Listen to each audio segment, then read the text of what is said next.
بسم الله الرحمن الرحيم الحمد لله رب العالمين والصلاة والسلام على أشرف الأنبياء والمرسلين وعلى آله الطاهرين وأصحابه الطيبين ومن تبعهم بإحسان إلى يوم الدين أما بعد. محترم اور معزز بزرگوں، بھائیوں اور دوستوں اور مکرمات، معززات، ماؤں، بہنوں، بیٹیوں اور خواتین اسلام، آج تفسیر کے درس میں آپ سب کو خوش آمدید کہتا ہوں. یہاں مسجد احمد المہری سالمیہ میں جو حضرات موجود ہیں، ہمارے بہن بھائی، انہیں بھی، اور اسی طرح جو حضرات ہمیں لائیو دیکھ رہے ہیں، سن رہے ہیں، انہیں بھی، اور جو بعد میں ہماری یہ ریکارڈنگ سنتے ہیں اور اس سے استفادہ کرتے ہیں، سب کو ویلکم کہتا ہوں. اور سب کے لیے دعا ہے اللہ رب العزت ہم سب کے گناہوں کو معاف فرمائے. ہم نے جتنے بھی گناہ کیے، بڑے گناہ، چھوٹے گناہ، اور چھپ کر کیے، ظاہراً کیے، بھول کر کیے، جان بوجھ کر کیے، سارے کے سارے گناہوں کو اللہ رب العزت اپنے فضل و کرم سے درگزر فرما دے اور معاف فرما دے. اور اللہ رب العزت آئندہ زندگی میں بھی ہمیں تمام گناہوں سے اور اپنی نافرمانیوں سے بچنے کی توفیق دے. اللہ ہمیں اپنی اطاعت اور فرما برداری کے راستے پر، صراط مستقیم پر استقامت اختیار کرنے کی توفیق دے. اور اللہ رب العزت ہم سب کو اچھا خاتمہ توحید پر اور عمل صالح پر نصیب فرمائے، اور اللہ ہم سب کو برے خاتمے سے محفوظ رکھے. اللہ تعالیٰ تمام بیماروں کو شفاء کاملہ نصیب فرمائے. خصوصاً جن کے لیے دعا کی اپیل کی گئی ہے، ان میں سے ایک بھائی جو ہمارے جو دروس ہیں، ان دروس میں سے جو چھوٹے چھوٹے کلپس بنا کر آج کل وہ سوشل میڈیا پہ ڈال رہے ہیں، ہمارے بھائی اسماعیل صاحب جو انڈیا میں مقیم ہے، اور ان کی ایک بیٹی جو ہے وہ کچھ عرصے سے، بلکہ کافی عرصے سے بیمار ہے، اور اس سلسلے میں وہ پریشان بھی ہیں. جگہ جگہ پہ جا کے وہ اس کا ٹریٹمنٹ بھی کر رہے ہیں، لیکن ان کی بچی کو آرام نہیں ہو رہا. ہم ان کی بیٹی کے لیے، جس کا نام عائشہ سلفی بتایا گیا ہے، ہم اس کے لیے دعا کرتے ہیں اللہ تعالیٰ اس بچی کو شفاء کاملہ نصیب فرمائے، اللہ تعالیٰ اس سے صحت و عافیت سے نوازے. اسی طرح باقی جتنے بھائی بہنیں جن کے لیے دعا کی اپیل کی گئی، اللہ تعالیٰ سب مریضوں کو شفاء کاملہ نصیب فرمائے. اللہ ہمیں بھی صحت اور عافیت سے نوازے، اور اللہ ہمیں کبھی بھی صحت اور عافیت جیسی نعمت سے محروم نہ فرمائے. آج سورۃ النازعات انشاءاللہ پڑھتے ہیں، اور اگر ہمارے پاس وقت رہا تو اگلی سورۃ عبس بھی پڑھیں گے باذن اللہ. اعوذ باللہ من الشیطان الرجیم، بسم اللہ الرحمن الرحیم. والنازعات غرقا والناشطات نشطا والسابحات سبحا فالسابقات سبقا فالمدبرات امرا. 5 قسمیں کھائیں ہیں اللہ رب العزت نے. جیسے کہ سورۃ المرسلات کے شروع میں بھی ہم پڑھ چکے ہیں، وہاں بھی اللہ تعالیٰ نے 5 قسمیں کھائیں. والمرسلات عرفا فالعاصفات عصفا والناشرات نشرا فالفارقات فرقا فالملقیات ذکرا. وہاں ہم نے وضاحت کی تھی کہ ان 5 قسموں سے مراد کیا ہے. یہاں اللہ رب العزت نے فرشتوں کی قسمیں کھائی ہیں، اور فرشتوں کی کچھ صفات ذکر کر کے اللہ تعالیٰ نے ان کی قسمیں کھائی ہیں. تو پہلی صفت کیا ہے؟ فرمایا والنازعات غرقا. وہ فرشتے جو کہ ڈوب کر سختی سے کھینچنے والے ہیں، ان کی قسم. ڈوب کر سختی سے کھینچنے سے مراد کیا ہے؟ کہ کافروں کے جسموں میں ڈوب کر سختی سے ان کی روحوں کو کھینچنے والے فرشتوں کی قسم. یہ پہلی قسم. دوسری والناشطات نشطا، اور ان فرشتوں کی قسم جو کہ گرہیں کھول کر انتہائی آسانی سے مومنوں کی روحوں کو قبض کرتے ہیں. گویا کہ پہلی 2 آیتوں کے اندر جن فرشتوں کی اللہ رب العزت نے قسم کھائی ہے، تو یہ وہ فرشتے ہیں کہ جو روح کو قبض کرتے ہیں اور انسان کے جسم سے روح کو نکالتے ہیں. تو کافر اور مومن کی روح کو نکالنے کی جو کیفیت ہے وہ ٹوٹلی ڈیفرنٹ ہے. تو کافر کی روح کو جب ملک الموت نکالتا ہے، اور ملک الموت کو ایک نہیں ہے، جیسا کہ لوگ کہتے ہیں وہ اسرائیل ہی ہے، اسرائیل فرشتہ جو کہ لوگوں کی روح کو قبض کرتا ہے، تو اسرائیل نام کا کوئی فرشتہ نہیں ہے. یہ لوگوں کے ہاں یہ نام مشہور ہے، لیکن قرآن اور حدیث کے اندر اس نام کی کوئی حیثیت نہیں، نہ اس نام کا کوئی فرشتہ ہے.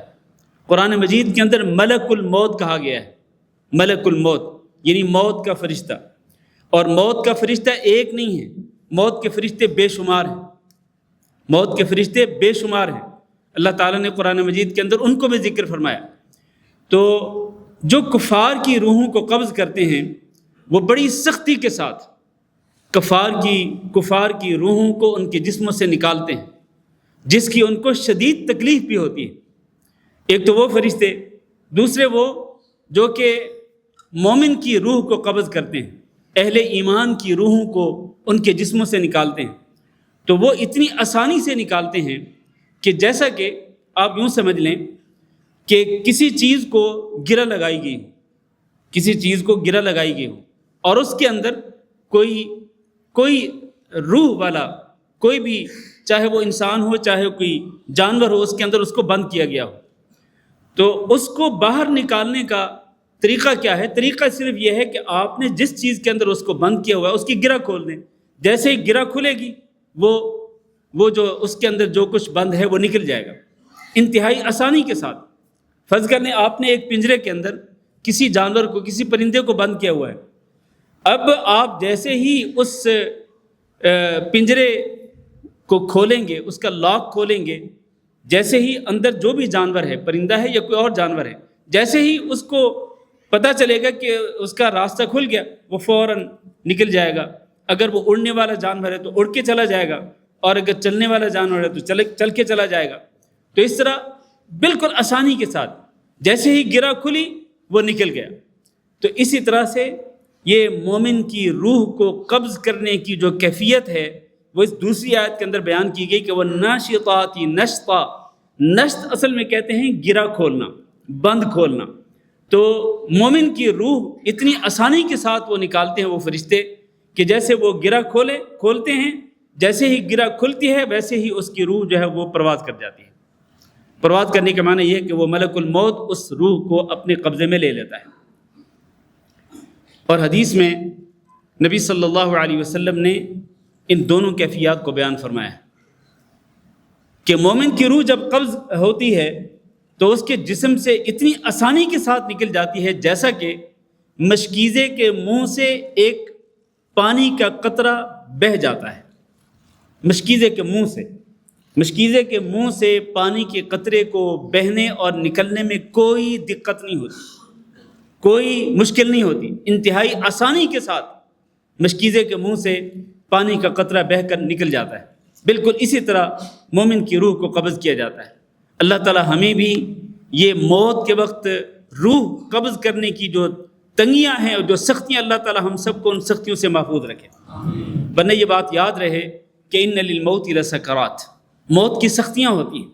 نبی کریم صلی اللہ علیہ وسلم کی روح کو جب قبض کرنا تھا تو اور جب آپ پر موت آنی تھی، اس وقت نبی صلی اللہ علیہ وسلم سکرات الموت سے گزرے.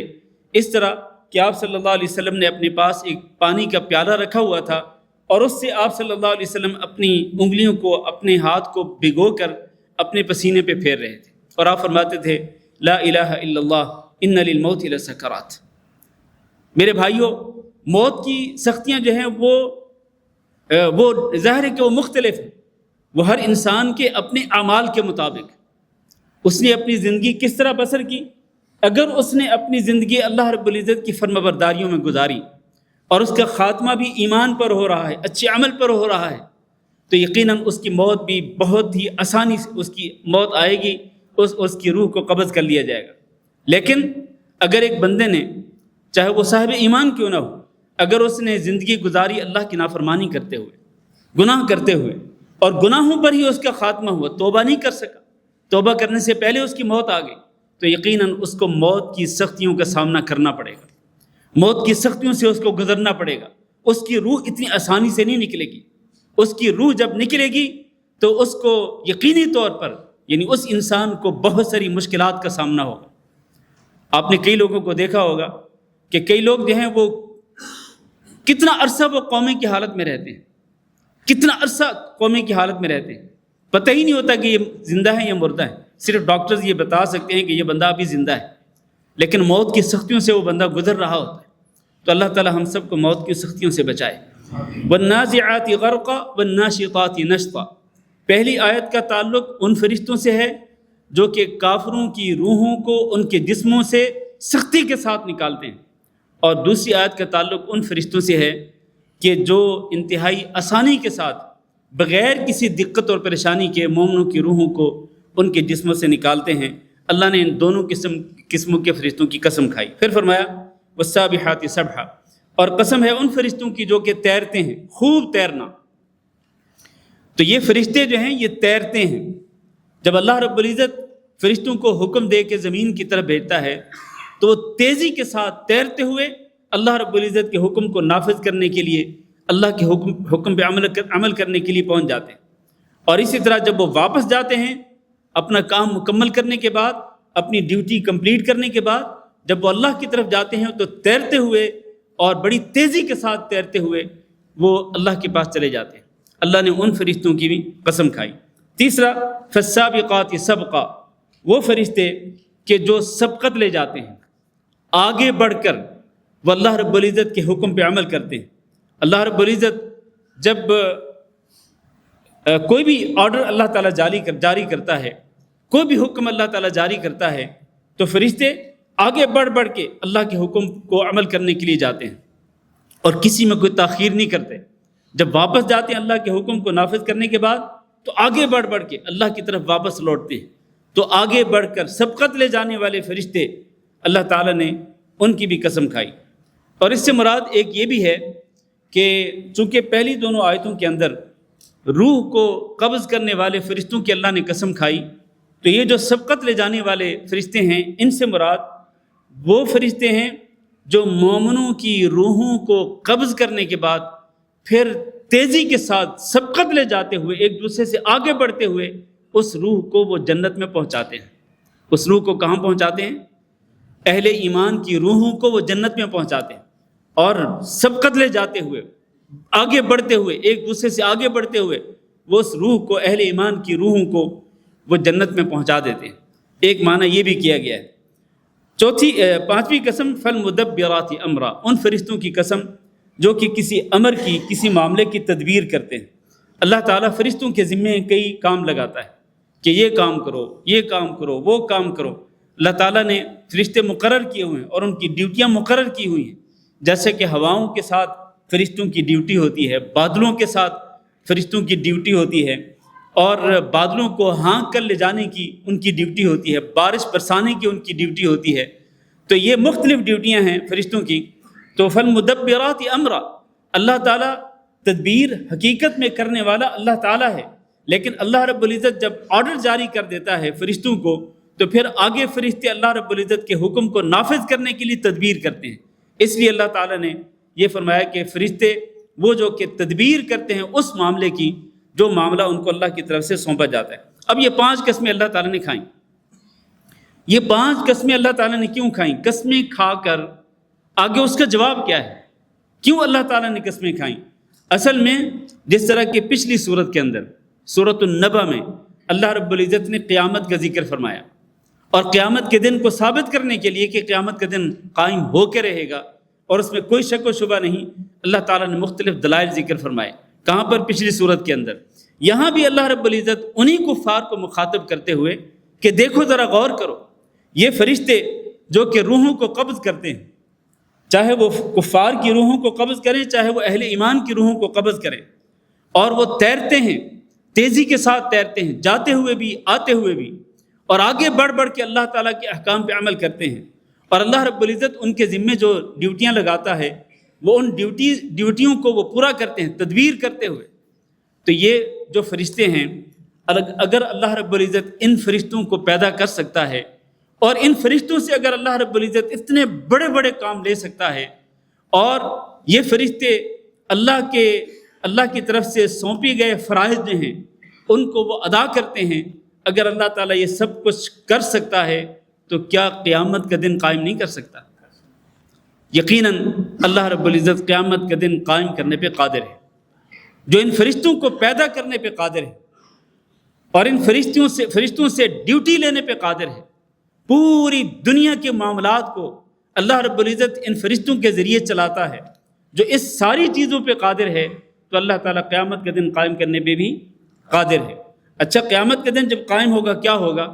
آگے اس کا حوالہ یوم، اس دن، یعنی کون سے دن؟ قیامت کے دن کیا ہوگا؟ ترجف الراجفہ، ایک کانپنے والی کانپے گی، کانپنے والی کانپے گی۔ اس کا معنی یہ ہے کہ جب قیامت اللہ تعالیٰ نے قائم کرنی ہوگی تو اللہ تعالیٰ سور کے اندر پھونکنے والے فرشتے کو یعنی اسرافیل کو حکم دے گا، اسرافیل علیہ السلام، اور اسرافیل علیہ السلام اس سور کے اندر پھونکیں گے، جس سے بہت ہی زوردار دھماکے دار ایک چیخ نکلے گی، زوردار آواز نکلے گی، اور اس کے نتیجے میں دنیا بھر کی تمام چیزیں کانپنے لگ جائیں گی۔ اس خوفناک آواز کو سننے کے بعد ہر چیز جو ہے اس پر کپکپاہٹ طاری ہوگی۔ ایک تو یہ وہ ہے، پھر اس کے بعد کیا ہوگا؟ فَتَتْبَعُهَا الرَّادِفَةُ، پھر اس کے پیچھے آئے گی الرادفہ، ایک پیچھے آنے والی۔ اس سے مراد کیا ہے؟ اس سے مراد نفخہ ثانیہ ہے، دوسری مرتبہ جب ساری چیزیں جو ہیں وہ تباہ و برباد ہو جائیں گی، ختم ہو جائیں گی۔ پہلی نفخہ کے بعد، پہلی مرتبہ سور میں پھونکنے کے بعد، دوسری دفعہ جب اللہ تعالیٰ ساری مخلوقات کو اٹھانا چاہے گا تو پھر دوبارہ اسرافیل علیہ السلام سور کے اندر پھونکیں گے۔ تو یہ پیچھے آنے والی وہی پھونک ہے جو بعد میں آئے گی، اور اس کے نتیجے میں کیا ہوگا کہ سارے کے سارے لوگ کھڑے ہو جائیں گے، سارے کے سارے لوگ اٹھ کر کھڑے ہو جائیں گے۔ تو نفخہ اولا اور نفخہ ثانیہ یہ دونوں جو ہیں یہ اصل میں قیامت کے دن کی ایک جھلک جو ہے وہ ان دونوں سے ظاہر ہو رہی ہے کہ قیامت کا دن کس طرح سے قائم ہوگا۔ اور پھر جب یہ ہوگا تو اس دن صورتحال کیا ہوگی؟ قلوب یومئذ واجفہ، اس دن دل دہشت زدہ ہوں گے، لوگوں کے دل ڈرے ہوئے ہوں گے، خوف کا عالم ہوگا۔ جب یہ خوفناک دن قائم ہوگا، دہشت ناک دن جو ہے وہ قائم ہوگا، یعنی قیامت کا دن جس کے اندر ہولناکیاں ہوں گی، جس کے اندر سختیاں ہوں گی، تو اس دن لوگوں کے دل ڈرے ہوئے ہوں گے۔ اور ابصارها خاشعہ، جن کے دل ڈرے ہوئے ہوں گے ان کی آنکھیں جھکی ہوئی ہوں گی۔ جب وہ اپنی آنکھوں کے سامنے سختیوں کو دیکھیں گے اور وہ ہولناکیوں کو دیکھیں گے تو ان کی آنکھیں خوف کی وجہ سے، ڈر کی وجہ سے ان کی آنکھیں جھکی ہوئی ہوں گی۔ یقولون، اور یہ سارا کچھ ذکر کرنے کے بعد اللہ تعالیٰ اب کافروں کی طرف آ رہی ہے کہ کافر کیا کہتے ہیں۔ یقولون، کافر کہتے ہیں اَإِنَّا لَمَرْدُودُونَ فِي الْحَافِرَةِ، کیا ہم لٹائے جائیں گے، ہم لٹائے جانے والے ہیں فی الحافرہ، اپنی پہلی حالت کی طرف۔ یعنی جب یہ قیامت کا دن قائم ہوگا اور یہ دہشت ہوگی، یہ خوفناک دن اللہ تعالیٰ اس کو قائم کرے گا، تو اللہ فرماتے ہیں کہ یہ کافر کیا کہتے ہیں، اسی دن کی سختیوں کو سامنے رکھتے ہوئے کہتے ہیں اَإِنَّا لَمَرْدُودُونَ فِي الْحَافِرَةِ، کیا ہمیں واپس پہلی حالت کی طرف لٹا دیا جائے گا؟ مطلب مرنے کے بعد کیا ہمیں دوبارہ زندہ کر کے اس پہلی حالت کی طرف لٹا دیا جائے گا؟ جس طرح مرنے سے پہلے ہم زندہ تھے تو کیا اسی طرح سے ہمیں واپس لٹا دیا جائے گا؟ اَإِذَا كُنَّا عِظَامًا نَخِرَةً، تب جب کہ ہم ہڈیوں میں گل سڑ جائیں گے، ہماری ہڈیاں بسیدہ ہو جائیں گی، تو کیا اس کے بعد ہمیں دوبارہ زندہ کر کے پھر کھڑا کیا جائے گا اور پہلی حالت میں ہمیں واپس لایا جائے گا؟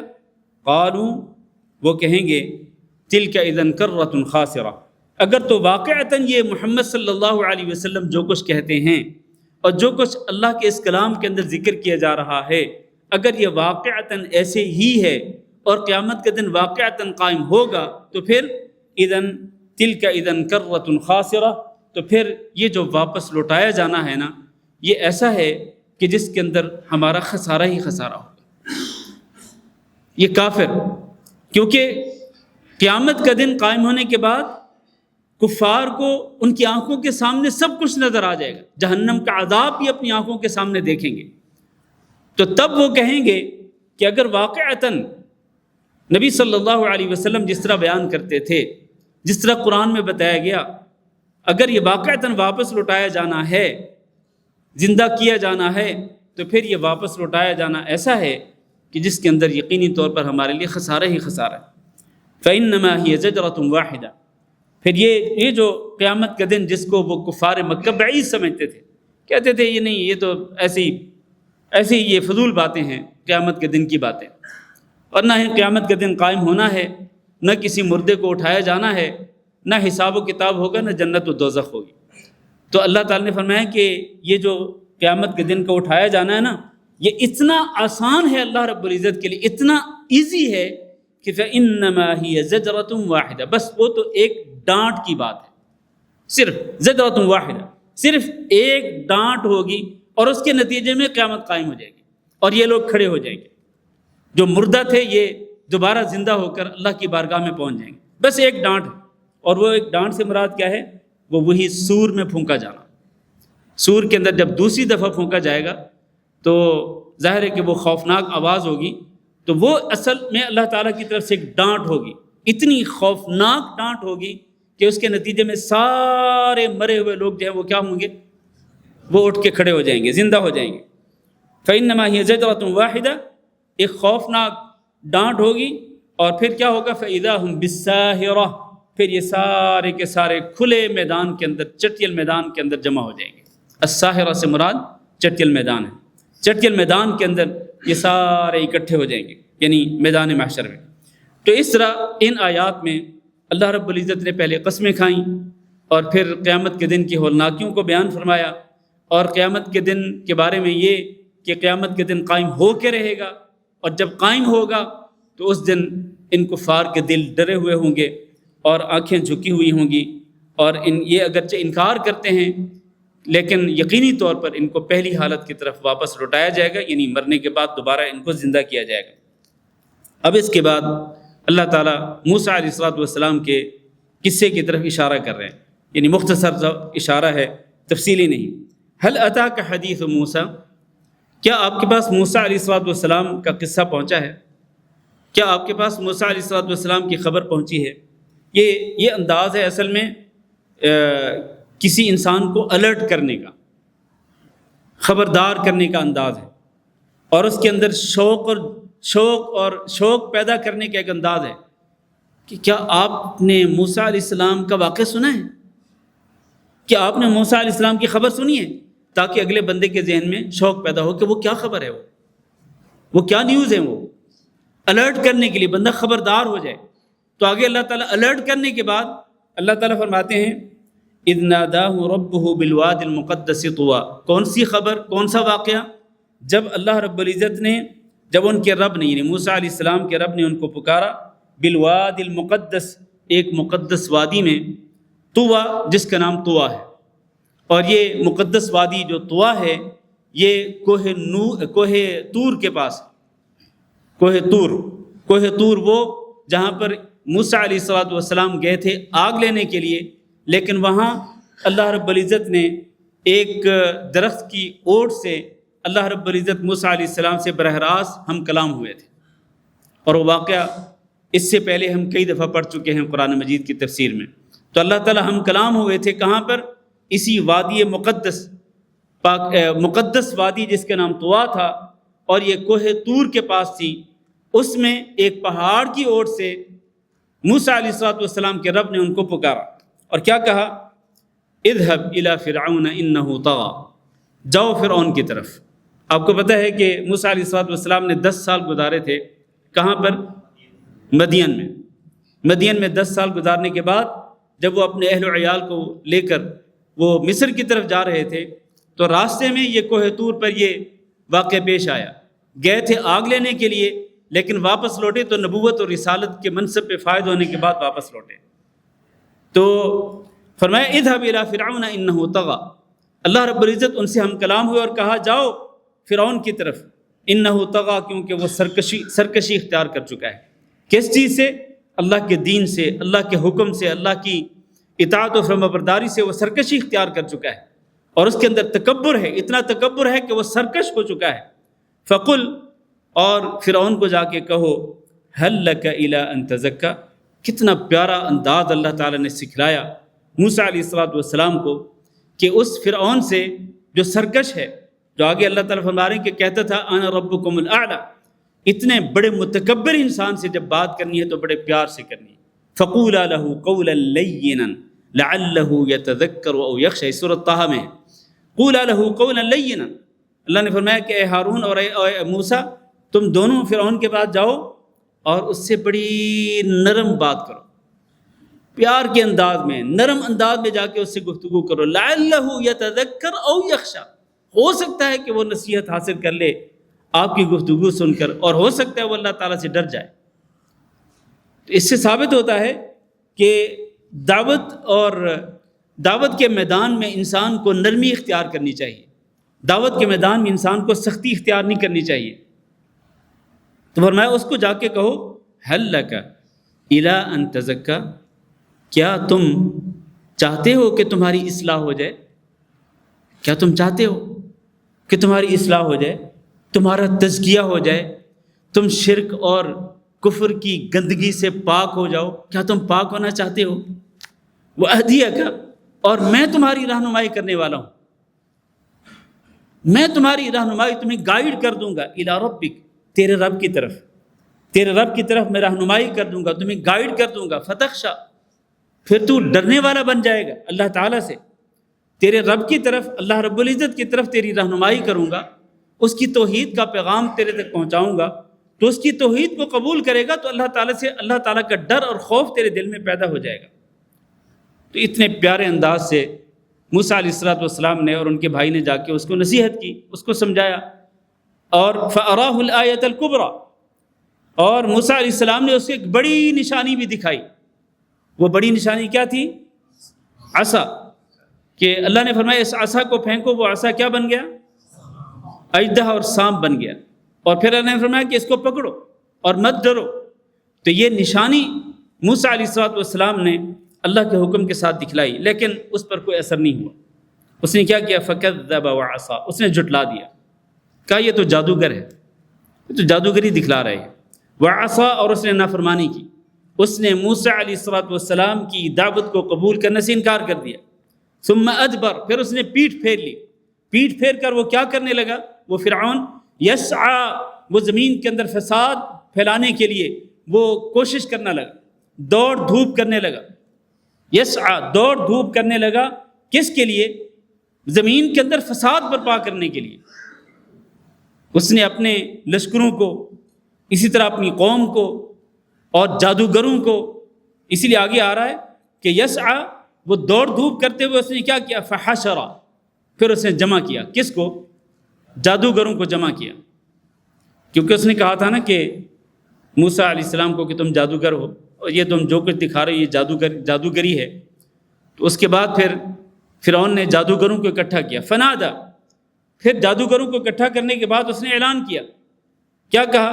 فقال انا ربکم الاعلی، کہنے لگا میں تمہارا رب ہوں جو کہ سب سے بلند و بالا ہے۔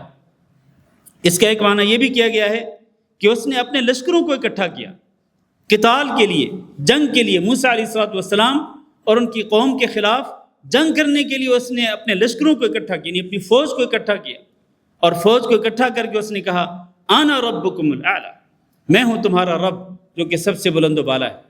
اور ایک معنی یہ کیا گیا کہ اس نے، جس طرح پہلے میں نے کہا کہ اس نے جادوگروں کو اکٹھا کرنے کے بعد کہا کہ میں ہوں تمہارا رب، لہذا جیسے میں کہوں گا تم نے ویسے ہی کرنا ہے۔ تو اس کے بعد فَأَخَذَهُ اللَّهُ نَكَالَ الْآخِرَةِ وَالْأُولَى، چنانچہ اللہ تعالیٰ نے اس کو پکڑا، اللہ نے اس کی گرفت کی، نکال الآخرہ، آخرت کے عذاب کے ساتھ، والأولی، اور دنیا کے عذاب کے ساتھ۔ الاولی سے مراد دنیا ہے، دنیا کے عذاب کے ساتھ۔ دنیا کا عذاب کیا ہے؟ کہ اللہ رب العزت نے اس کو اور اس کے لشکروں کو کیا کیا؟ سمندر کے اندر اللہ رب العزت نے اس کو، ان تمام کو غرق کر دیا۔ اور یہ تو دنیا کا عذاب، اور آخرت کا عذاب جو ہے وہ اس کے علاوہ ہوگا، اور اس سے مراد جہنم کا عذاب ہے۔ تو اللہ تعالیٰ نے اس کی گرفت کی اور اس کو دنیا میں عذاب چکھایا، آخرت میں اس کے لیے عذاب الگ ہوگا۔ یہ سارا کو ذکر کرنے کے بعد اللہ فرماتے ہیں ان فی ذلک لعبرۃ لمن یخشی، اس میں یقینی طور پر بہت بڑی عبرت ہے، بہت بڑا سبق ہے، کس کے لیے؟ لمن یخشی، اس کے لیے جو اللہ تعالیٰ سے ڈرتا ہو۔ اس سے مراد یہ ہے کہ اصل میں اس قسم کے جو واقعات ہیں قرآن مجید کے اندر، چاہے یہ موسیٰ علیہ السلام اور فرعون کا واقعہ ہو، چاہے وہ دیگر انبیاء علیہ السلام کے واقعات ہوں، ان واقعات کو پڑھ کر، ان واقعات کو سن کر، اور ان قوموں کے انجام کو پڑھ کر، سن کر، وہی ڈرتا ہے اور وہی سبق حاصل کرتا ہے وہی عبرت حاصل کرتا ہے جس کے دل میں اللہ کا خوف ہوتا ہے۔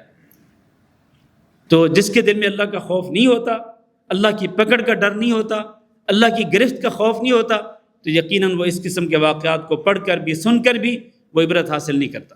تو اس میں اشارہ ہے مکہ کے کافروں کی طرف۔ اور اس واقعے کے اندر اللہ تعالیٰ نے بیچ میں، اس صورت کے بیچ میں اللہ تعالیٰ نے اس واقعے کو ذکر کر کے، موسیٰ علیہ السلام کے واقعے کو ذکر کر کے، سب سے پہلے اللہ رب العزت نے اپنے نبی صلی اللہ علیہ وسلم کو اور آپ پر ایمان لانے والوں کو تسلی دلائی، ان کو اطمینان دلایا کہ یہ لوگ جو آپ کے ساتھ سلوک کر رہے ہیں یہ کوئی پہلی بات، نئی بات نہیں ہے۔ آپ سے پہلے موسیٰ علیہ السلام اور ہارون علیہ السلام، ان دونوں کے ساتھ بھی یہی سلوک ہو چکا ہے۔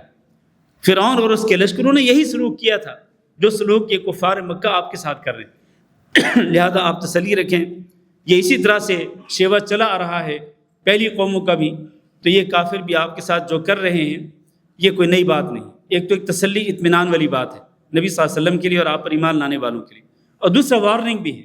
کن کے لیے؟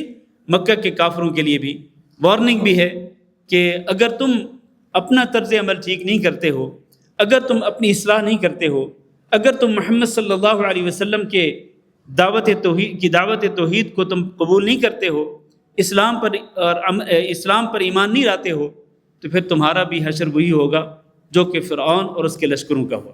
اس میں وارننگ بھی ہے۔ اس کے بعد اللہ تعالیٰ فرماتے ہیں، پھر اللہ تعالیٰ اب وہ پہلے اس سورت کے شروع میں قیامت اور قیامت کے اس بات کے لیے اللہ رب العزت نے کئی دلائل ذکر کیے، تو اب اللہ تعالیٰ پھر وہی قیامت کو ثابت کرنے کے لیے، قیامت کے دن کے واقع ہونے کو ثابت کرنے کے لیے اللہ تعالیٰ کچھ اور دلائل دیتے ہیں۔ فرمایا اَأَنْتُمْ أَشَدُّ خَلْقًا أَمِ السَّمَاءُ، کیا تم پیدائش کے اعتبار سے زیادہ سخت ہو، یا أَمِ السَّمَاء، یا پھر آسمان ہے؟ یعنی اللہ تعالیٰ نے ایک طرف تمہیں پیدا کیا ہے اور دوسری طرف اللہ تعالیٰ نے اتنا بڑا آسمان پیدا کیا ہے، تو ذرا سوچو کہ کیا تمہارا پیدا کرنا جو ہے وہ زیادہ دشوار ہے اللہ کے لیے، یا پھر آسمان کا پیدا کرنا اللہ کے لیے زیادہ دشوار ہے؟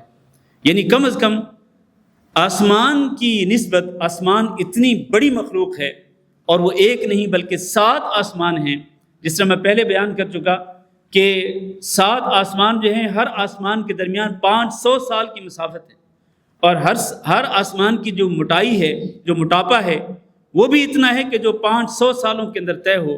اتنی بڑی مخلوق اللہ تعالیٰ نے اگر پیدا کر لی ہے، اور اللہ رب العزت کے لیے کوئی دشواری نہیں ہے اتنی بڑی مخلوق کو پیدا کرنے کے بعد، تو تم لوگوں کو دوبارہ پیدا کرنا، کیا اللہ تعالیٰ کے لیے اس میں کوئی دشواری ہوگی؟ نہیں، کوئی دشواری نہیں ہوگی۔ اللہ کے لیے ایزی ہے، بہت آسان ہے۔ تمہیں اٹھانا، دوبارہ زندہ کرنا، قیامت کے دن قائم کرنا، اللہ کے لیے بہت آسان۔ ان ذلک علی اللہ یسیر۔ فرمایا آسمان کیا ہے؟ بناہا، اللہ نے اس کو بنایا، اس آسمان کو اللہ نے بنایا۔ رفع سمکہا، اس کی چھت کو اللہ تعالیٰ نے بلند کر دیا۔ فسواہا، پھر اس کی چھت کو اللہ تعالیٰ نے ٹھیک ٹھاک بنا دیا۔ کس طرح ٹھیک ٹھاک بنایا کہ اس آسمان کے اندر کہیں بھی آپ ایک بار نہیں، 2 بار 3 بار، بار بار نظر اٹھا کے دیکھیں، جیسے کہ سورۃ الملک کے شروع میں ہے، فرجع البصر هل ترى من فطور، کیا تمہیں کوئی شگاف نظر آتا ہے، کوئی دراڑ نظر آتی ہے، کوئی ٹیڑھا پن نظر آتا ہو، آسمان کے اندر کوئی ٹیڑھا پن نظر آتا ہو؟ نہیں۔ فسواہا، اس نے آسمان کی چھت کو بلند کیا اور اس کو ٹھیک ٹھاک بنایا کہ جس کے اندر کوئی عیب نہیں ہے۔ اور وَأَغْطَشَ لَيْلَهَا، اللہ وہ ہے کہ جس نے آسمان بھی بنایا اور اللہ تعالیٰ نے رات کو تاریک بنا دیا، وَأَخْرَجَ ضُحَاهَا، اور اللہ تعالیٰ نے دن کو ظاہر کر دیا۔ اخرجہ کا معنی ہے نکالنا، اللہ تعالیٰ سورج کو نکالتا ہے، نکالنے کے بعد جب سورج نکلتا ہے تو دن آ جاتا ہے، رات ختم ہو جاتی ہے، دن آ جاتا ہے اور دن کی روشنی پھیل جاتی ہے۔ تو اللہ تعالیٰ نے دن اور رات کیسے بنائے؟ فرمایا کہ رات کو تاریک بنا دیا، یعنی رات کے اندر تاریکی ہوتی ہے، اندھیرا ہوتا ہے، اور دن جو ہے اللہ تعالیٰ نے نکال دیا جس کے اندر روشنی ہوتی ہے۔ وَأَخْرَجَ ضُحَاهَا، ضحاها سے مراد اگرچہ چاشت کا وقت ہے، دن کا ایک خاص وقت جس کو چاشت کا وقت کہتے ہیں، لیکن اس سے مراد دن ہی ہے، پورے کا پورا دن، کہ اللہ تعالیٰ دن کو نکال دیتا ہے اور اس کی روشنی کو پھیلا دیتا ہے۔ والارض، اور اللہ وہ ہے جس نے زمین کو بعد ذالک، اس کے بعد، کس کے بعد؟ آسمان کے بعد۔ اللہ تعالیٰ نے آسمان کو بنانے کے بعد، آسمان کی چھت بلند کرنے کے بعد، اس کو ٹھیک ٹھاک بنانے کے بعد اللہ تعالیٰ نے زمین کو کیا کیا؟ والارض بعد ذالک دحاہا، اللہ نے پھر زمین کو بچھا دیا، زمین کو بچھونا بنا دیا، یعنی اس کو اللہ تعالیٰ نے ہموار کر دیا، اور اس طرح ہموار کیا کہ لوگوں کا اس کے اوپر چلنا پھرنا آسان ہو گیا۔ اور پھر یہی نہیں، اللہ نے فرمایا کہ اخرج منها ماءها، زمین سے اللہ تعالیٰ نے پانی نکالا، ومرعاها، اور زمین سے اللہ تعالیٰ نے چارے کو اگایا، پانی کو نکالا، چارے کو نکالا، والجبال ارساها، اور اس زمین کے اوپر اللہ تعالیٰ نے گاڑ دیا، کس کو؟ جبال، پہاڑوں کو گاڑ دیا، زمین کو بچھایا، ہموار کیا کہ زمین چلنے پھرنے کے قابل ہو جائے۔ پھر اس لیے کہ زمین ہلے نہ، حرکت نہ کرے، متزلزل نہ ہو، اللہ نے اس کے اوپر پہاڑوں کو گاڑ دیا تاکہ اس کے اندر حرکت پیدا نہ ہو۔ اور اللہ نے زمین سے ہی پانی بھی نکالا، چارہ بھی نکالا، یعنی وہ پانی جو نکلتا ہے تو پھر اسی پانی کے نتیجے میں زمینیں جو ہیں وہ تر ہوتی ہیں، نرم ہوتی ہیں، اور پھر انہی زمینوں سے اللہ تعالیٰ پھر چارہ نکالتا ہے، اللہ تعالیٰ چارہ نکالتا ہے۔ تو یہ ساری چیزیں جو ہیں اللہ نے اپنی قدرت کی ذکر کی، فرمایا متاعا لکم ولانعامکم، کہ یہ جو زمین سے پانی نکلتا ہے، چارہ نکلتا ہے، اس میں فائدے کی چیزیں ہیں تمہارے لیے بھی، ولانعامکم، اور تمہارے چھپائے جانوروں کے لیے بھی، وہ چارہ چھپائے جانوروں کے لیے ہوتا ہے۔ تو یہ ساری چیزیں جو ہیں، ایک آسمان، دوسرا رات، اور تیسرا دن، اور چوتھا زمین، اور پانچواں پہاڑ، پانی بھی، اور زمین سے نکلنے والا چارہ بھی، پہاڑ بھی، یہ ساری چیزیں اللہ تعالیٰ نے ذکر فرمائیں۔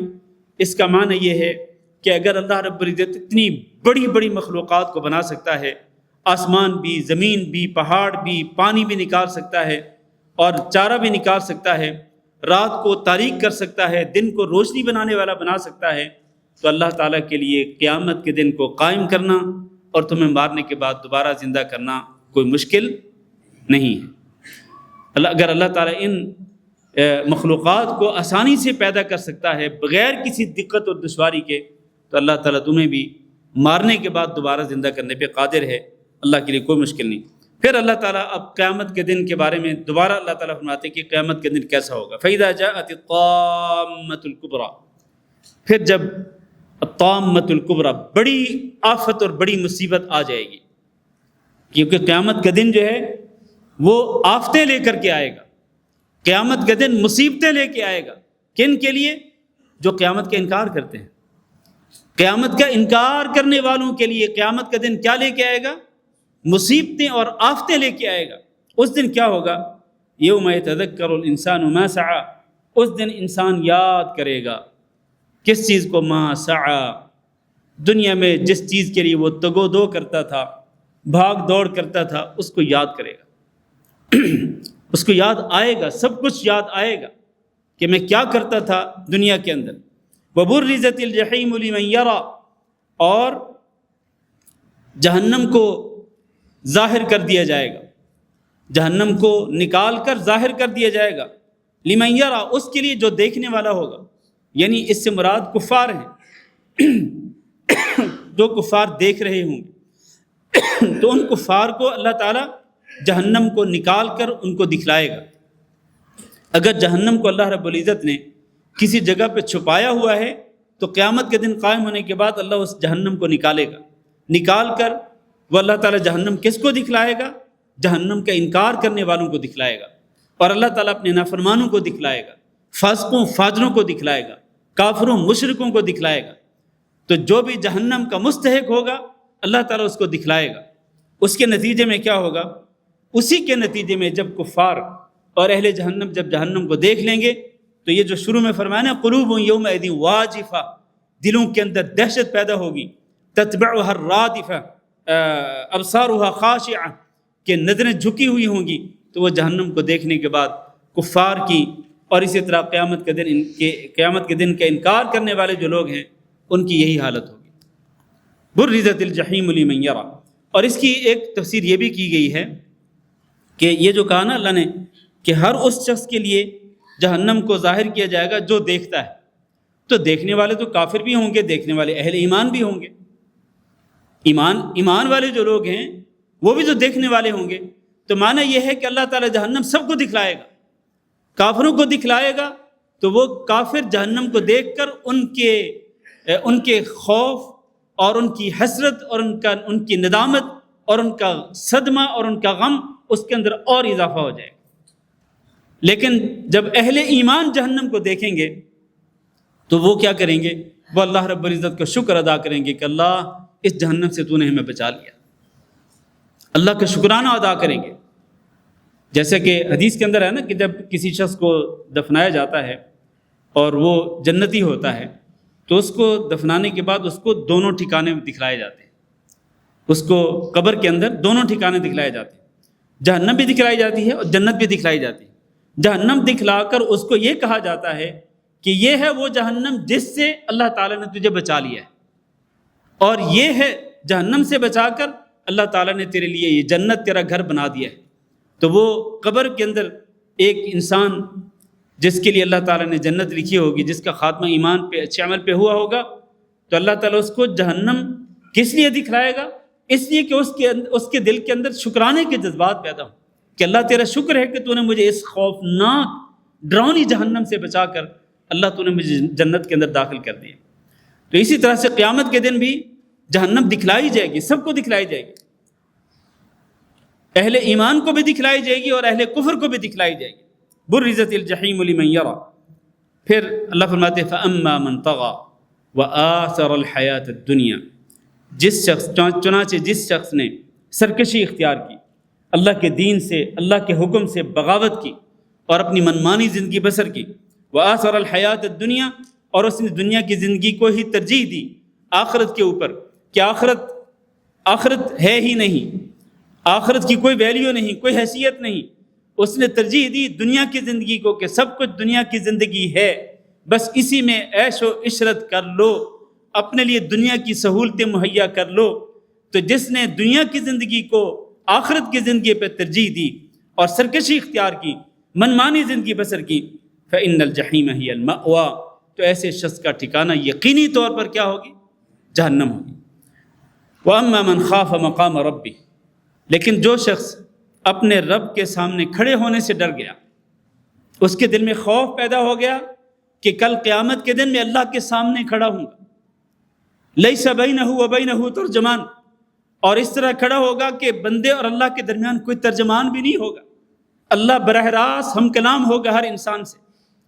تو جو شخص اپنے رب کے سامنے کھڑے ہونے سے ڈر گیا اور ڈر کر اپنی اصلاح کر لی، وَنَهَى النَّفْسَ عَنِ الْهَوَىٰ، اور اپنے نفس کو وہ خواہشات کے پیچھے چلانے سے وہ روکنے میں کامیاب ہو گیا، اپنے نفس کو روکنے میں کامیاب ہو گیا، کس چیز سے؟ خواہشات کے پیچھے چلنے سے۔ اور یہ بہت بڑی بات ہے میرے عزیز بھائیوں کہ اس دنیا میں ایک انسان اپنے نفس کو قابو کر لے، اپنے نفس کو کنٹرول کر لے، کہ نفس کو خواہشات کے پیچھے نہ چلنے دے، بلکہ اپنی خواہشات کو وہ کس کے تابع بنائے؟ دین کے تابع بنائے، اللہ کے حکم کے تابع بنائے، کہ میں نے اپنی خواہشات میں سے صرف اس خواہش کو پورا کرنا ہے جس کے اندر اللہ کی خوشنودی ہو، جس کے اندر اللہ رب العزت کی رضامندی ہو۔ پتہ نہیں آپ میری بات سن رہے ہیں کہ آپ ان بچوں کو دیکھ رہے ہیں؟ آپ جب آپ کی توجہ بڑھ جاتی ہے نا، ادھر ادھر ہو جاتی ہے، تو مجھے اس کی وجہ سے مجھے جو ہے نا وہ پھر میرا ذرا نا وہ چرا وہ پارا جو ہے وہ ہائی ہونے لگ جاتا ہے، کوفت ہوتی ہے مجھے اس سے کہ میں قرآن بیان کر رہا ہوں اور اللہ کی آیات بیان کر رہا ہوں، تفسیر بیان کر رہا ہوں، اور سامنے بیٹھے والے کچھ لوگ، سارے نہیں، کچھ لوگوں کی توجہ ادھر ادھر بڑھ جاتی ہے۔ اور بھائی بچوں کو کبھی نہیں دیکھا آپ نے؟ یہ جو بچے ابھی آئے تھے چلے گئے، آپ نے کبھی نہیں دیکھا؟ تو اس لیے میرے بھائیوں توجہ میری طرف رکھیں۔ تو فرمایا، میں پتہ نہیں کیا بات کر رہا تھا، وَنَهَى النَّفْسَ عَنِ الْهَوَىٰ، کہ جو اپنے نفس کو کنٹرول کر لیتا ہے۔ یہ بڑی بات ہے کہ ایک انسان اپنے نفس کو کنٹرول کر لے، نفس کو خواہشات کے پیچھے نہیں چلاتا بلکہ خواہشات کو وہ شریعت کے تابع بناتا ہے۔ اللہ کے رسول نے فرمایا لا یؤمن احدکم حتی تکون ہواہ تبعا لما جئت بہ، تم میں سے کوئی شخص بھی ایمان والا نہیں ہو سکتا جب تک کہ اس کی خواہش میری اس شریعت کے تابع نہ ہو جائے جو شریعت میں لے کے آیا. گویا کہ جب خواہش پیدا ہو انسان کے دل میں، خواہشات پیدا ہوتی ہیں، انسان کو خواہشات کے پیچھے بھاگنے کی بجائے، خواہشات کے پیچھے دوڑنے کی بجائے اس کو چاہیے کہ وہ کچھ دیر کے لیے سوچ لے، غور کر لے کہ یہ جو خواہش ہے اس کو پورا کروں گا تو کیا اس میں اللہ تعالیٰ راضی ہوگا یا اللہ تعالیٰ ناراض ہوگا. اگر وہ اللہ رب العزت کو راضی کرنے والی خواہش ہو اس کو پورا کرو، اور اگر اللہ رب العزت کو ناراض کرنے والی خواہش ہے تو پھر اس کو پورا نہ کرو. یہ ہے معنی نہى النفس عن الہوى، اپنے نفس کو منع اس نے روکا، کس سے؟ اس چیز سے کہ وہ خواہشات کے پیچھے چلے. تو جس کے اندر یہ دو صفات، میرے بھائیو توجہ سے سنیں، جس کے اندر یہ دو صفات، ایک تو اپنے رب کے سامنے کھڑے ہونے سے ڈر گیا، اور رب کے سامنے کھڑے ہونے سے ڈرتے ہوئے اس نے اپنے نفس کو بھی کنٹرول کر لیا، اپنے نفس کو اس نے لگام دی کہ نفس خواہشات کے پیچھے نہیں چلانا بلکہ نفس کو اللہ کے دین کے مطابق چلانا ہے. جو شخص بھی یہ دونوں صفات اپنے اندر اس نے پیدا کر لی اور اسی کے اوپر اس کی موت آئی، فإن الجنة هي المأوى، اس انسان کا ٹھکانہ کیا ہے؟ جنت ہے. اللہ تعالی ہم سب کو یہ دونوں صفات اختیار کرنے کی توفیق دے. اللہ ہمیں اپنا خوف بھی نصیب فرمائے، اور اللہ رب العزت ہمیں اپنے نفس کو بھی کنٹرول کرنے کی توفیق دے، اور اللہ رب العزت قیامت کے دن ہمارا ٹھکانہ جنت بنائے. یسألونک عن الساعۃ ایان مرساہا، یہ لوگ پوچھتے ہیں آپ سے عن الساعہ، قیامت کے بارے میں. ایان مرساہا، کہ قیامت کب واقع ہوگی. جس طرح میں نے پہلے کئی دفعہ بیان کیا کہ مشرکین مکہ، کفار مکہ قیامت کے دن کا ویسے ہی انکار کرتے تھے، اور جب بار بار یہ قرآن مجید کی آیات ذکر کی جاتی جن میں قیامت کا ذکر ہوتا تو پھر آگے سے مذاق اڑاتے تھے، کہتے تھے ایان مرساہا، کب آئے گی قیامت، بتلاؤ تو صحیح نا. یہ جس سے ڈراتے ہو بار بار اور گھڑی گھڑی تم ہمیں دھمکیاں دیتے ہو قیامت کی، تو بتلاؤ تو صحیح نا کب آئے گی قیامت. اللہ نے فرمایا فیما انت من ذکراہا، آپ کا اس کو بیان کرنے سے کیا تعلق ہے؟ یعنی آپ کا تو اس سے کوئی تعلق ہی نہیں ہے کہ آپ یہ بیان کریں کہ قیامت کب آئے گی. آپ کا تعلق کیوں نہیں؟ اس لیے کہ اس کا علم کس کے پاس ہے؟ اللہ کے پاس. اس لیے فرمایا الی ربک منتہاہا، تیرے رب کی طرف ہی ہے اس قیامت کے دن کے علم کی انتہا، تیرے رب کے پاس ہے. لا یعلم الا اللہ، کہ لا یجلیہا لوقتہا الا ہو، قیامت کو کوئی نہیں جانتا ہے. یہ قیامت جو ہے، قیامت کے دن کب قائم ہوگا، یہ غیب کی چابیوں میں سے ایک چابی ہے. ان اللہ عندہ علم الساعہ، اللہ کے پاس ہی ہے قیامت کے دن کا علم کہ کب قیامت کے دن قائم ہوگا. اس لیے جبریل امین علیہ الصلاۃ والسلام جب ایک انسان کی شکل میں آئے تھے تو انہوں نے جو کچھ سوالات کیے تھے، ان سوالات میں سے ایک سوال قیامت کے بارے میں بھی تھا. تو اللہ کے نبی نے کیا فرمایا تھا؟ فرمایا تھا مل مسئول عنہ اعلم من السائل، جس سے یہ سوال کیا جا رہا ہے وہ سوال کرنے والے سے زیادہ علم نہیں رکھتا. مطلب یہ ہے کہ جبریل تم سوال کر رہے ہو، مجھ سے سوال کیا جا رہا ہے، تو جتنا علم قیامت کے دن کے بارے میں تمہیں ہے اتنا ہی مجھے بھی ہے. یعنی جیسے تم نہیں جانتے ہو کہ قیامت کب قائم ہوگی، اسی طرح میں بھی نہیں جانتا ہوں. تو نبی صلی اللہ علیہ وسلم کو یہ پتہ نہیں تھا کہ قیامت کا دن ایگزیکٹ بالضبط کب، کس سال میں، کب قائم ہوگا. اللہ کے نبی کو اس کا علم نہیں تھا. لیکن آج لوگ پیشین گوئیاں کرتے ہیں، آج لوگ جو ہیں وہ پیشین گوئیاں کرتے ہیں، دعوے کرتے ہیں کہ فلاں سال میں، فلاں مہینے کی فلاں تاریخ کو قیامت کا دن قائم ہو جائے گا. تو یہ سارے جھوٹ ہیں، یہ جھوٹے دعوے ہیں، ان دعووں کی کوئی حیثیت نہیں ہے. اللہ کے نبی صلی اللہ علیہ وسلم نے قیامت کی علامات ذکر کی ہیں، نشانیاں ذکر کی ہیں، جو چھوٹی علامات ہیں وہ بھی اور جو بڑی بڑی علامات ہیں وہ بھی، لیکن یہ نہیں بتلایا کہ قیامت کا دن جو ہے وہ بالضبط کون سے دن قائم ہوگا. اللہ کے نبی نے اس کی کوئی تحدید نہیں کی. فرمایا فیما انت من ذکراہا، آپ کے اس سے کیا تعلق ہے؟ یعنی آپ کا کوئی تعلق نہیں ہے. الی ربک منتہاہا، اس قیامت کے علم کی انتہا تیرے رب کی طرف ہے. آپ کے ذمہ کیا ہے؟ انما انت منذر من یخشاہ، آپ تو صرف ڈرانے والے ہیں. اور کس کو ڈرانے والے؟ من یخشاہ، جو قیامت کے دن کا واقعتاً خوف رکھتا ہو، جس کو ڈر ہو قیامت کے دن کا. آپ تو اس کو ڈرانے والے ہیں۔ یعنی مطلب یہ ہے کہ آپ جب قیامت کے دن سے ڈرائیں گے تو ڈرے گا کون؟ جس کے دل میں خوف ہوگا۔ اور کس کے دل میں خوف ہوگا؟ خوف اسی انسان کے دل میں ہوگا جو اللہ کو ماننے والا ہوگا، جس کا قیامت کے دن پہ ایمان ہوگا، کیونکہ ارکان ایمان میں سے، ایمان کے ارکان میں سے ایک رکن کیا ہے؟ قیامت کے دن پر ایمان لانا۔ تو صاحب ایمان جو ہے، مومن جو ہے، اس کو یقین ہوتا ہے قیامت کے دن پر، اور جس کو یقین ہوتا ہے وہی حقیقت میں قیامت کے دن سے ڈرنے والا ہوتا ہے۔ تو فرمایا کہ آپ تو صرف ڈرانے والے ہیں، ورنہ جس کا جو ایمان ہی نہیں لاتا ہے قیامت کے دن پر تو اس کے دل میں خوف کیا پیدا ہوگا، اس کے دل میں ڈر کیا کہاں سے پیدا ہوگا؟ تو یہ معنی ہے اس کا کہ انہم، جہاں تک ان کفار کا تعلق ہے تو گویا کہ ایسے ہے، یوم یرونہا، جس دن یہ قیامت کے دن کو دیکھ لیں گے اپنی نظروں سے، تو لم یلبسو، گویا کہ وہ یوں سمجھیں گے کہ وہ دنیا میں نہیں ٹھہرے، الا عشیۃ او ضحاہا، مگر کتنی دیر دنیا میں ٹھہرے ہیں؟ یا تو عشیہ یعنی دن کا آخری حصہ جتنا ہوتا ہے اتنا وہ دنیا میں ٹھہرے، او ضحاہا، یا دن کا جو پہلا حصہ ہوتا ہے اتنا ہی وہ دنیا کے اندر ٹھہرے۔ ضحیٰ کہتے ہیں سورج طلوع ہونے کے بعد دوپہر تک کا جو وقت ہوتا ہے اس کو ضحیٰ کہتے ہیں، ٹھیک ہے۔ اور عشیہ کس کو کہتے ہیں؟ عشیہ کہتے ہیں سورج کے زوال کے بعد، یعنی سورج کے ڈھلنے کے بعد جو شام تک کا، سورج کے غروب ہونے تک کا جو وقت ہوتا ہے اس کو کہتے ہیں عشیہ۔ تو جب کفار اس قیامت کے دن کو دیکھیں گے اور قیامت کے دن کی تلخیاں، قیامت کے دن کی سختیاں، قیامت کے دن کی ہولناکیاں دیکھیں گے، جس سے ان کے دلوں کے اندر خوف پیدا ہوگا، نظریں جھک جائیں گی، تو اس دن وہ یہ سمجھ لیں گے کہ دنیا کے اندر وہ کتنا ٹھہر کے آئے؟ اتنا جتنا دن کا ایک حصہ ہوتا ہے، چاہے وہ شام کا حصہ ہو چاہے وہ صبح کا حصہ ہو۔ یعنی ان کو ایسے لگے گا جیسے دنیا کی زندگی جو ہے وہ پوری کی پوری وہ اتنی جلدی گزر گئی جتنی جلدی دن کا ایک حصہ گزر جاتا ہے۔ میرے بھائیوں، یہ ہے ہماری دنیا کی زندگی کی حقیقت۔ ہماری دنیا کی زندگی کی حقیقت کیا ہے؟ یوں سمجھ لیں کہ ہماری زندگی جو ہے پوری کی پوری، چاہے وہ 70 سالہ ہو، 80 سالہ ہو، 100 سالہ ہو، جتنی بھی زندگی ہے اس کی حیثیت صرف اتنی ہی ہے جتنی حیثیت دن کے ایک حصے کی، چاہے وہ صبح کا حصہ ہو چاہے وہ شام کا حصہ ہو۔ اس کا مطلب یہ ہے کہ جتنی جلدی دن کا ایک حصہ گزر جاتا ہے اتنی ہی جلدی ہماری پوری زندگی گزر جائے گی۔ اس سے ہمیں سبق سیکھنا چاہیے، اس سے ہمیں سبق سیکھنا چاہیے۔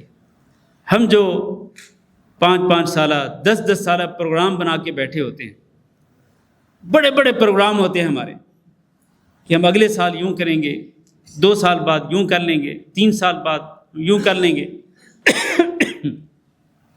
5 سال کے بعد یہ ہوگا، 10 سال کے بعد ہم نے یہ کرنا ہے۔ او بھائی، تیرے پاس تو ایک لمحے کی بھی گارنٹی نہیں، تو کتنے لمبے لمبے پروگرام بناتا ہے، کتنی لمبی لمبی امیدیں قائم کرتا ہے۔ تو اللہ تعالیٰ سے دعا کرتے ہیں کہ اللہ ہمیں اپنا خوف نصیب فرمائے، اللہ ہمیں قیامت کے دن کا خوف نصیب فرمائے، اور اس خوف کے بعد اللہ تعالیٰ ہم سب کو اپنی اصلاح کرنے کی توفیق دے۔ ہمارے اندر بہت گناہ ہے، میں اپنے سمیت کہہ رہا ہوں، ہمارے اندر بہت گناہ ہے، ہم گناہوں کے اندر ڈوبے ہوئے۔ لیکن میرے بھائیوں، اس طرح کی آیات اور اس طرح کی صورتوں کو پڑھ کر سن کر اگر ہمارے دلوں کے اندر یہ جذبہ پیدا نہ ہو کہ ہم اپنے گناہوں پر اللہ تعالیٰ کی بارگاہ میں گڑ گڑاتے ہوئے اللہ تعالیٰ سے معافی مانگ لیں اور بخشش طلب کر لیں، اللہ کے سامنے آنسو بہائیں اور اپنے گناہ بخشوائیں اور اپنی موت کی فکر کریں، قبر کی فکر کریں، آخرت کی فکر کریں، اگر یہ سب کچھ سننے کے بعد بھی اگر ہمارے دلوں کے اندر نرمی پیدا نہیں ہوتی، ہم سبق نہیں سیکھتے اور ہم وہی لمبی لمبی پلاننگ میں لگے رہتے ہیں، تو پھر یقین کر لیں ہمارے دل جو ہیں وہ مردہ ہو چکے ہیں، ہمارے دل مردہ ہو چکے ہیں کہ جن پہ اللہ کا یہ کلام اثر نہیں کر رہا ہے، کہ ہم نصیحت حاصل نہیں کر رہے۔ تو اللہ تعالیٰ سے دعا ہے کہ اللہ ہم سب کو نصیحت حاصل کرنے کی توفیق دے، اللہ ہم سب کو نصیحت حاصل کرنے کے بعد اپنی اصلاح کرنے کی توفیق دے۔ اللہ تعالیٰ ہم سب کے تمام گناہ معاف فرمائے، چھوٹے گناہ بھی بڑے گناہ بھی اللہ تعالیٰ اپنے فضل و کرم سے ہمارے گناہوں پر ہم سے درگزر کر دے، اور اللہ رب العزت ہمیں اچھی موت، اچھا خاتمہ نصیب فرمائے، اور اللہ ہم سب کو بری موت اور برے خاتمے سے محفوظ رکھے۔ یہ 2 سوالات آئے ہیں میرے پاس، ان کے جوابات سن لیں اور پھر انشاءاللہ سبق ختم کرتے ہیں آج کا۔ یہ سوالات بھی سبق کا ہی حصہ ہے، ان کو الگ نہ سمجھیں۔ سوال یہ ہے کہ اگر کسی عورت کے پاس مقدار سے زیادہ سونا ہے، جس میں اس کے نکاح کا مہر بھی ہے، اور وہ کہیں کام بھی نہیں کرتی ہے، تو کیا اس کی زکوٰۃ، کیا اس کا شوہر بیوی کے مال کی زکوٰۃ ادا کر سکتا ہے، یا پھر وہ زکوٰۃ اس عورت کے ذمہ باقی رہے گی؟ پھر یہ جو سونا ہے، جو چاہے وہ مہر میں ملا ہے، چاہے وہ ماں باپ نے گفٹ کیا ہے، چاہے وہ مہر میں ملا خامند کی طرف سے، چاہے وہ ماں باپ کی طرف سے گفٹ ملا ہے، یہ سونے کے زکوٰۃ کا جو نصاب ہے اس سے زیادہ ہے۔ جیسے کہ انہوں نے لکھا ہے عورت کے پاس مقدار سے زیادہ سونا ہے، یعنی نصاب زکوٰۃ سے زیادہ ہے، تو اس کی مالکہ وہی عورت ہے، یعنی عورت ہی اس گولڈ کی مالک ہے، تو جو مالک ہے اس کی زکوٰۃ بھی اسی کے ذمہ ہے، اس کی زکوٰۃ بھی اسی کے ذمہ ہے۔ ذمہ ہونے کا مطلب یہ ہے کہ اگر خامند اپنی خوشی سے اس گولڈ کی زکوٰۃ ادا نہیں کرتا، اس کے ذمہ نہیں ہے، خامند کے ذمہ نہیں ہے۔ اگر وہ اپنی خوشی سے زکوٰۃ ادا نہیں کرتا تو پھر قیامت کے دن اس گولڈ کی زکوٰۃ کے بارے میں کس سے پوچھا جائے گا؟ عورت سے پوچھا جائے گا۔ اس کے بارے میں پوچھ گچھ عورت سے ہوگی، خامد سے نہیں ہوگی۔ ہاں اگر خامد اپنی خوشی سے زکوٰۃ ادا کر سکتا ہے، اس میں کوئی حرج نہیں۔ باقی یہ جو بات ہے نا کہ وہ عورت کہیں کام بھی نہیں کرتی، اور بھائی ہماری ماؤں بہنوں کو یہ بات بھی سمجھنی چاہیے کہ عورتوں کے ذمے بھی نہیں ہے کام کرنا، یہ ذمہ داری عورتوں کو نہیں ہے، عورتوں کی نہیں، یہ ذمہ داری کس کی ہے؟ یہ مردوں کی ہے۔ اللہ نے قرآن مجید کے اندر یہ ذکر فرمائی ہے، الرجال قوامون علی النساء بما فضل اللہ بعضهم علی بعض وبما انفقوا من اموالهم۔ مال کمانا، مال خرچ کرنا یہ مرد کی ذمہ داری ہے، تبھی تو مرد کو عورت کا ذمہ دار بنایا گیا ہے۔ تو عورتوں کو یہ، ہماری ماؤں بہنوں کو یہ سمجھنا چاہیے کہ یہ کمانا، کام کرنا، ڈیوٹی کرنا یہ ان کی ذمہ داری نہیں ہے۔ ہاں یہ ٹھیک ہے اگر کہیں کوئی ایسا کام ملتا ہے، عورت کو جاب ملتی ہے کہ جہاں شریعت کے خلاف کوئی چیز نہیں، مردوں عورتوں کا کوئی ان کا مکس ان کی گیدرنگ نہیں ہے، پردے کے ساتھ عورت کام کر سکتی ہے، اس میں کوئی شرعی خلاف ورزی نہیں، وہ کام بھی جائز ہو، اور اس کے کام کی وجہ سے اس کی جو گھریلو ذمہ داریاں ہیں وہ بھی متاثر نہ ہوں، بلکہ وہ اپنی ذمہ داریاں جو گھریلو ہیں وہ بھی پورے طور پر ادا کرے، تو کام کر سکتی ہے، کوئی حرج نہیں ہے، لیکن یہ ذمہ داری نہیں ہے۔ تو یہ عذر نہیں ہے اس بہن کا جس نے یہ سوال بھیجا کہ وہ عورت کام بھی نہیں کرتی۔ بھئی کام نہیں کرتی تو تیرے پاس گولڈ تو ہے، اور وہ نصاب زکوٰۃ سے بھی زیادہ ہے، تو تیرے ذمے ہے کہ تو اس کی زکوٰۃ ادا کر، چاہے تجھے گولڈ بیچ کر زکوٰۃ ادا کرنی پڑے۔ اگر خامد ادا کرتا ہے خوشی کے ساتھ ٹھیک ہے، نہیں ادا کرتا پھر یہ تیری ذمہ داری ہے، کم از کم آپ کو پاکٹ منی تو دیتا ہوگا نا تمہارا خامد، تو اسی میں سے زکوٰۃ ادا کر دے۔ نہیں ادا کرتا پھر بھی اس گولڈ کو بیچ کر تمہیں زکوٰۃ ادا کرنی پڑے گی۔ ایک بہن کا سوال آیا ہے، یہ دوسرا سوال یہ ہے کہ کہتی ہیں کہ میرے خامند کے ایک فلپینی عورت سے ناجائز تعلقات ہیں،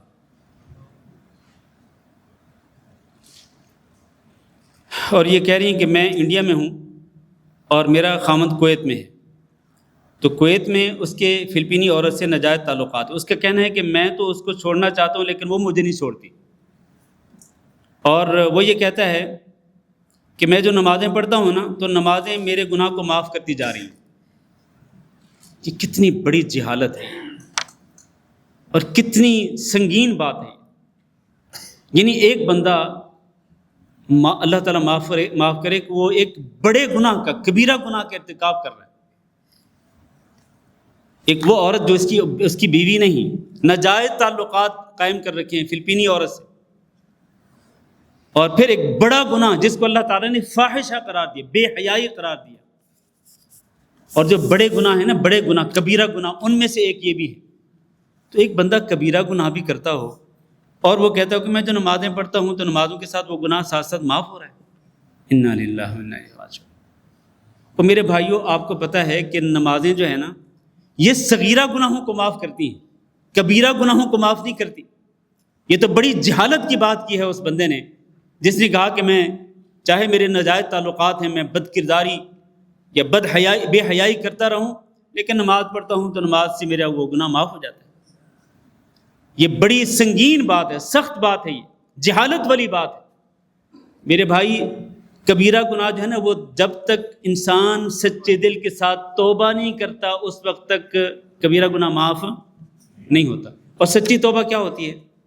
سچی توبہ کیا یہ ہوتی ہے کہ آج میں اللہ تعالیٰ سے معافی مانگ رہا ہوں اور میرے ذہن میں پلاننگ یہ ہے کہ اگلے ویکینڈ پہ وہ عورت جو ہے نا وہ مجھے ملے گی تو میں اس کے ساتھ بے حیائی کر لوں۔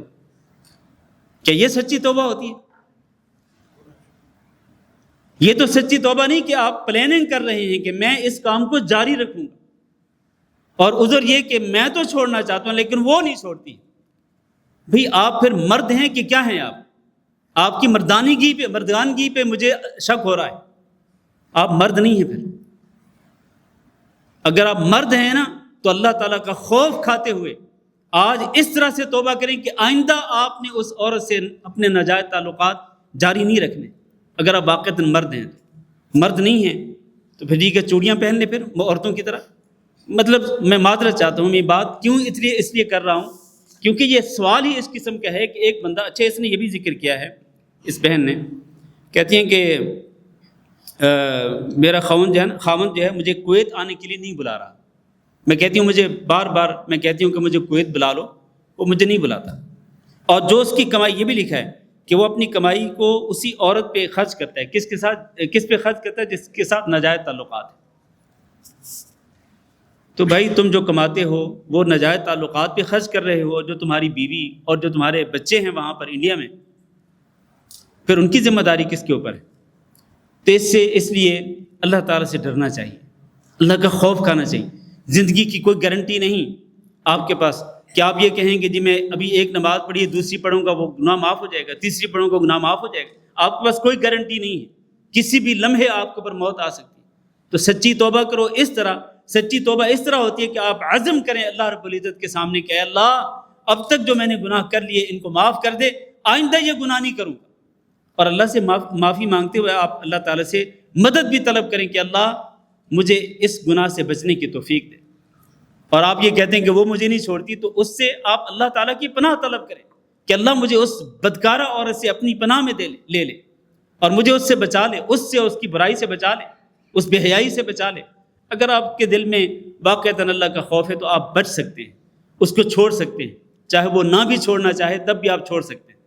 تو بہرحال اس حوالے سے کچھ اور بھی باتیں میرے سامنے آئیں، لیکن جتنا میں نے ذکر کر دیا، اللہ تعالیٰ اس سے نصیحت حاصل کرنے کی توفیق دے اور اللہ تعالیٰ توبہ کرنے کی توفیق دے۔ استغفر اللہ لی و لکم ولسائر المسلمین انہ هو الغفور الرحیم۔